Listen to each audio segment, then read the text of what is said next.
Hello दोस्तों, welcome back to the channel सिस्टी study point. और आज मैं मॉडर्न हिस्ट्री से संबंधित एमसीक्यूज़ लेके आई हूँ। बहुत इंपॉर्टेंट एमसीक्यूज़ हैं ये, मैं आपको बता दूँ।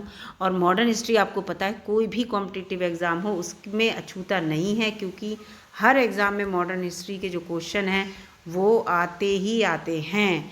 और आज मैं एमसीक्यूज़ लेके आई हूँ। ज़्यादा एमसीक्यूज़ नहीं है, वीडियो ज़्यादा बड़ी नहीं होने वाली, पूरी वीडियो देखिएगा। लेकिन जो भी क्वेश्चन है वो सॉलिड क्वेश्चन है, उनसे संबंधित जो न्यूज़ है पूरी न्यूज़ है। और आज मैं विशेष तौर से जो बात करूंगी वो बात करूंगी यूपीएचईएससी का एक फॉर्म भरा गया था असिस्टेंट प्रोफेसर का, एडवर्टाइज नंबर 51 का, लेकिन उसका अभी तक एग्ज़ाम नहीं हुआ है। उससे संबंधित ये क्वेश्चन भी हैं, क्योंकि उसके फर्स्ट पेपर में, पेपर फर्स्ट जो होता है उसमें मॉडर्न हिस्ट्री से संबंधित क्वेश्चन आते हैं दोस्तों।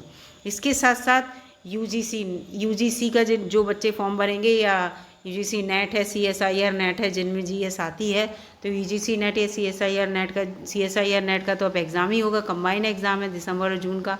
अब जून का यूजीसी नेट का एग्ज़ाम होगा, दिसंबर का भी हो के चुका है। तो उसमें भी जो है पेपर फर्स्ट जो आता है, उस पेपर फर्स्ट में भी मॉडर्न हिस्ट्री आती है। इसके साथ साथ कोई भी आप पेपर ले लीजिए, कोई भी एग्ज़ाम ले लीजिए, यूपीटीईटी ले लीजिए, है ना। और यहाँ पे सुपर टेट ले लीजिए, जो सुपर टेट जब वैकेंसी आती है बेसिक की, तो उसमें मॉडर्न हिस्ट्री से संबंधित क्वेश्चन आते हैं। इसके साथ साथ सीटीईटी में भी आ जाते हैं, उनके कॉन्सेप्चुअल बेस्ड जो भी क्वेश्चन होते हैं, एजुकेशन से, शिक्षा कैसे पढ़ाना चाहिए उससे जुड़े हुए, उससे ऐसे करके। तो कोई भी एग्ज़ाम हुआ, हर एग्ज़ाम में मॉडर्न हिस्ट्री के क्वेश्चन आते हैं। तो इसलिए ये जो वीडियो है बहुत इंपॉर्टेंट है, आप ज़रूर देखिएगा दोस्तों, पूरी देखिएगा। और चैनल पर नए हो तो सब्सक्राइब करके जाइएगा, वीडियो अच्छी लगी तो लाइक भी कीजिएगा। चलिए दोस्तों, पहले क्वेश्चन की ओर बढ़ते हैं। तो पहला क्वेश्चन ये देखिए, लिखा है, बहुत इंपॉर्टेंट क्वेश्चन है। 1916 के प्रसिद्ध लखनऊ समझौता। ये लखनऊ समझौता कब हुआ था? जब कांग्रेस अधिवेशन होते हैं तब। किस किस के बीच हस्ताक्षर हुए थे? तो इसका उत्तर है बाल गंगाधर तिलक और मोहम्मद अली जिन्ना के बीच हस्ताक्षर हुए थे। अब क्यों हुआ था ये मैं आपको बता दूं। क्योंकि क्या हुआ था कि मोहम्मद अली जिन्ना ने अपनी मुस्लिम लीग अलग बना ली थी, ये जो है, और जो एक थी भारतीय राष्ट्रीय कांग्रेस। तो इससे ये पता चला था कि हिंदू और मुस्लिम जो है अलग अलग हैं। हिंदू मुस्लिम एकता बनी रहे, किसके लिए? हमारे देश की स्वतंत्रता पहले है, हिंदू मुस्लिम एकता इसके लिए बहुत ज़रूरी है। तो इसलिए ये समझौता हुआ था भारतीय राष्ट्रीय कांग्रेस और मुस्लिम लीग के बीच 1916 में लखनऊ में। ठीक है, याद रखिएगा दोस्तों, संयुक्त सम्मेलन, संयुक्त सत्र बुलाया गया था इनका, और जिसमें बाल गंगाधर तिलक और मोहम्मद अली जिन्ना के बीच हस्ताक्षर हुए थे। इसमें यह था कि भारत की स्वतंत्रता अगर हमें लेनी है ब्रिटिश से, तो हमें एक हो रहना ही होगा। हम ये लोगों को नहीं दिखाएंगे कि हम सेपरेट हो रहे हैं, हमारे बीच कोई मतभेद हैं। तो इसलिए ये समझौता हुआ था एक होने के लिए, अपने देश की आज़ादी के लिए। दूसरा क्वेश्चन, ये क्वेश्चन अक्सर देखने को मिलता है, फॉरवर्ड ब्लॉक की स्थापना किसने की? तो इसका आंसर है सुभाष चंद्र बोस ने। किसने की थी? सुभाष चंद्र बोस ने। अब इसका ये देखिए, all India forward block AIFB है, ये भी याद कर लीजिएगा, एक वामपंथी राष्ट्रवादी राजनीतिक पार्टी थी या है, जिसकी स्थापना 1939 में सुभाष चंद्र बोस ने पश्चिम बंगाल में की थी। याद रखिएगा, इसमें बहुत सारे क्वेश्चन। एक तो इसका शॉर्ट नेम 1939 याद हो गया, सुभाष चंद्र बोस, उसके साथ साथ कहाँ की? वेस्ट बंगाल में। ठीक है, इस चीज़ को, इसमें बहुत सारे क्वेश्चन आपके तैयार हो गए। अगला क्वेश्चन है, इसमें देखिए, मैं ज़्यादा टाइम आपका वेस्ट नहीं करूँगी, कि मतलब बहुत फालतू की बातें नहीं, बिल्कुल टॉपिक टू टॉपिक चल रही हूँ, क्वेश्चन टू क्वेश्चन चल रही हूँ, जिससे कि आपका समय बर्बाद ना हो, वीडियो ज़्यादा बड़ी ना हो। बस वीडियो में दोस्तों बने रहिए। अगला क्वेश्चन है, निम्नलिखित में से कौन से एक ब्रिटिश सुधारक महिलाओं के अधिकारों के लिए एक प्रचारक भारतीय राष्ट्रवाद की के समर्थक थे या थी? ये है, ये जो है ब्रिटिश कौन ऐसी सुधारक थी या थी जो महिलाओं के अधिकारों के लिए? तो इसका तो आपको पता ही है, बहुत कॉमन है, एनी बेसेंट। एनी बेसेंट जो थी, जिन्होंने भारतीय महिलाओं की जो उनकी परेशानियां थी उनको सॉल्व करने के लिए, उनके अधिकारों के लिए, वो उनकी समर्थक थी, उसके लिए एक प्रचारक बनी थी महिलाओं के अधिकारों को लेकर। तो ये लिखा है, एनी बेसेंट एक आयरिश सुधारक थी जो महिलाओं के अधिकारों के लिए एक प्रचारक और भारतीय राष्ट्रवाद की समर्थक थी। वो भारतीय लोगों का समर्थन करती थी। उन्होंने भारत में आके क्या किससे जुड़ गई? वो होम रूल से जुड़ गई थी। ठीक है, तो यहाँ पे लिखा है, देखो किसने? एनी बेसेंट ने बाल गंगाधर तिलक के साथ, ये क्वेश्चन भी बहुत आता है कि एनी बेसेंट ने बाल गंगाधर तिलक के साथ 1916 में Akhil Bharatiya home rule league की शुरुआत की। इस चीज़ को याद रखिएगा, ठीक है, 1916 में। अगला क्वेश्चन है, रॉलेट एक्ट या अधिनियम को लागू करने के पीछे क्या तर्क था अंग्रेजों का। जब रॉलेट एक्ट आया तो उनका ये था कि राष्ट्रीय सुरक्षा है ना की रक्षा करना, जो भारत में सुरक्षा से संबंधित है वो रक्षा करना, क्योंकि क्या था, हमारे राष्ट्र के लोग जो थे वो आज़ादी के लिए क्रांति कर रहे थे, तो उन्होंने सबसे अच्छा तरीका ढूंढा रॉलेट एक्ट। रॉलेट एक्ट को क्या कहते थे, बिना दलील और बिना अपील वाला कानून कहते थे ना, कि गिरफ्तारी हो जाती थी, बताते ही नहीं थे क्यों गिरफ्तारी हो रही है। तो ये सब इन्होंने कहा कि हमें देश की रक्षा के लिए जो कानून है उसकी सुरक्षा के लिए ये सब करना है। तो ये 1919 में ब्रिटिश सरकार द्वारा राष्ट्रीय सुरक्षा की रक्षा के औचित्य के साथ रॉलेट अधिनियम पारित किया था। इस अधिनियम ने सरकार को बिना मुकदमे के, देखो है, लोगों को गिरफ्तार करने, हिरासत में लेने, प्रेस और अभिव्यक्ति, आप मतलब कुछ अपने मन से छाप ही नहीं सकते, कुछ अपना अभिव्यक्ति नहीं कर सकते, इन सब पे प्रतिबंध लगाने की अनुमति दे दी थी। क्योंकि हम अपनी बात जो थे देश के हर व्यक्ति तक, देश के हर कोने तक कैसे पहुंचा रहे थे, अपनी अभिव्यक्ति के द्वारा। अपने जो पत्र जो थे, जो अपने जितने भी पत्र थे जिनको प्रकाशित कर रहे थे, लोगों तक पहुंचा रहे थे अपनी बात, तो इन सबको इसने बंद कर दिया और फिर गिरफ्तारी करना शुरू कर दी, और गिरफ्तारी का कारण भी नहीं बताना शुरू हुआ था। लेकिन फिर इसका व्यापक विरोध हुआ और फिर 1922 में इसे निरस्त कर दिया गया, ठीक है। तो ये चीज़ याद रखिएगा, ये 1919 में आया और 22 में निरस्त हो गया। अगला क्वेश्चन है कि किस भारतीय जन आंदोलन की शुरुआत महात्मा गांधी के प्रसिद्ध दांडी यात्रा से हुई। दांडी यात्रा काय से हुई थी, तो इसका उत्तर क्या होगा, सविनय अवज्ञा आंदोलन, ठीक है। क्या होगा इसका, सविनय अवज्ञा आंदोलन। इसमें यह था कि हम चुपचाप अपनी दांडी यात्रा कर रहे हैं, हम आपसे पूरा विनयपूर्वक मतलब आपकी जो भी है उसको हम ना मानने वाली बात कर रहे हैं, हम लड़ाई झगड़ा नहीं चाहते, इस तरह से गांधी जी का इसका था।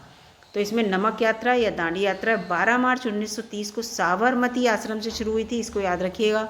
ये क्वेश्चन आता है कहाँ से शुरू हुई थी, कब हुई थी, 12 मार्च 1930 को, और कब तक चली, 6 अप्रैल 1930 तक। कितने दिन चली आप देख लीजिएगा, 6 अप्रैल 1930 को ये दांडी पहुंच गए थे।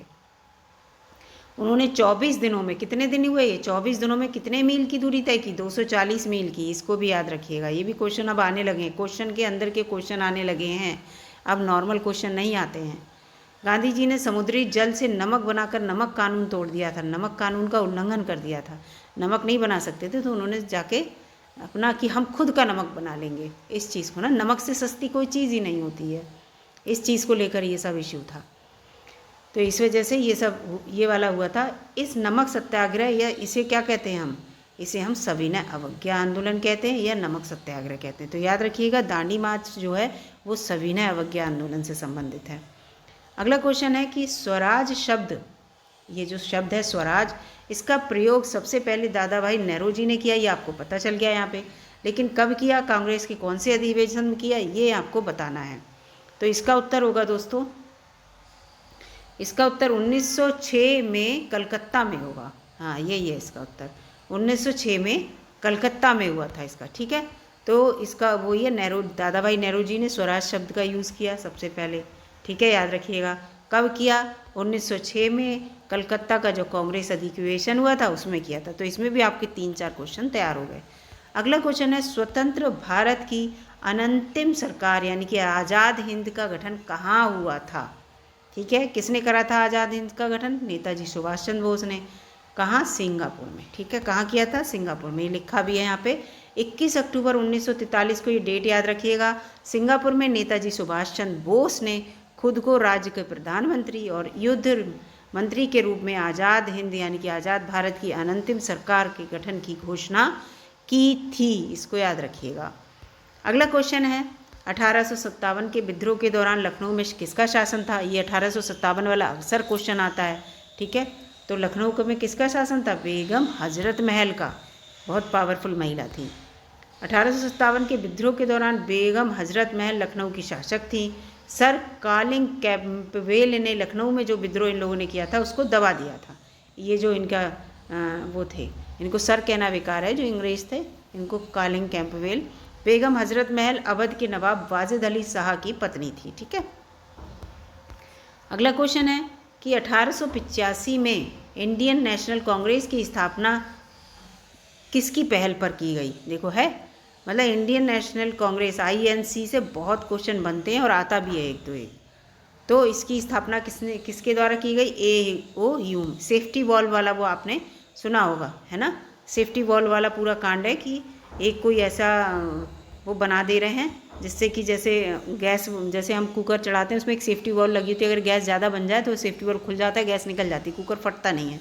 तो वही वाला यहाँ पे कांड था। इन्होंने जो A.O. ह्यूम ने कहा कि सेफ्टी वॉल की तरह काम करेगा इंडियन नेशनल कांग्रेस, लोग जो हिंदुस्तानियों की बात अंग्रेज़ों तक कैसे पहुँचे, तो इसके लिए एक ही कांग्रेस बना देते हैं, वो हम तक अपनी बात पहुंचा देंगे, जिससे कि उनके मन में जो गुबार है वो गुबार जो है फटेगा नहीं, वो निकलता रहेगा बीच बीच में गैस की तरह, तो फटेगा नहीं और हमें भी फ़ायदा रहेगा। लेकिन हुआ उल्टा उसका उनके साथ, है ना। तो ये भारतीय राष्ट्रीय कांग्रेस की स्थापना एलन ऑक्टेवियन, इनका पूरा नाम है, A.O. ह्यूम का, ठीक है, नामक एक अवकाश प्राप्त ब्रिटिश अधिकारी ने भारतीय नेताओं के सहयोग से 28 दिसंबर 1885, याद रखिएगा, मुंबई, जिसे बम्बई कहते थे उस समय, में किया था। ठीक है, 28 दिसंबर 1885 और A.O. ह्यूम के द्वारा मुंबई में। अब यही क्वेश्चन यहाँ पे आगे है, भारतीय राष्ट्रीय कांग्रेस का प्रथम अधिवेशन कब और कहाँ हुआ था? जो ऊपर आंसर आया वही है, ठीक है। कहाँ हुआ था? पहला अधिवेशन होगा, कहाँ होगा? 28 दिसंबर 1885 मुंबई में, क्योंकि पहले जब स्थापना होगी तो अधिवेशन भी होगा, तो यहाँ पे यही लिखा है। मुंबई में आयोजित कांग्रेस का प्रथम अधिवेशन की अध्यक्षता व्योमेश चंद्र बनर्जी, इसको याद रखिएगा, ये क्वेश्चन आता है, प्रथम अधिवेशन की अध्यक्षता व्योमेश चंद्र बनर्जी ने की। और इस अधिवेशन में 72 लोग आए थे, 72 प्रतिनिधि थे, ये भी याद रखिए। ये बैठक मुंबई में हुई थी और गोकुल दास तेजपाल संस्कृत महाविद्यालय में हुई थी, इसको भी याद रखिएगा, ठीक है। गोकुल दास तेजपाल संस्कृत महाविद्यालय क्वेश्चन आता है। तो ये मैंने इतने ही क्वेश्चन थे दोस्तों, 10 क्वेश्चन रखे थे, जिससे कि वीडियो बड़ी ना हो लेकिन इंपॉर्टेंट क्वेश्चन हो। थे ये भले ही 10 क्वेश्चन, लेकिन आपको इसमें कम से कम अगर 10 को हम मल्टीप्लाई 4 से करें तो 40 क्वेश्चन आपके इस समय तैयार हो गए होंगे डेफिनेटली, ठीक है।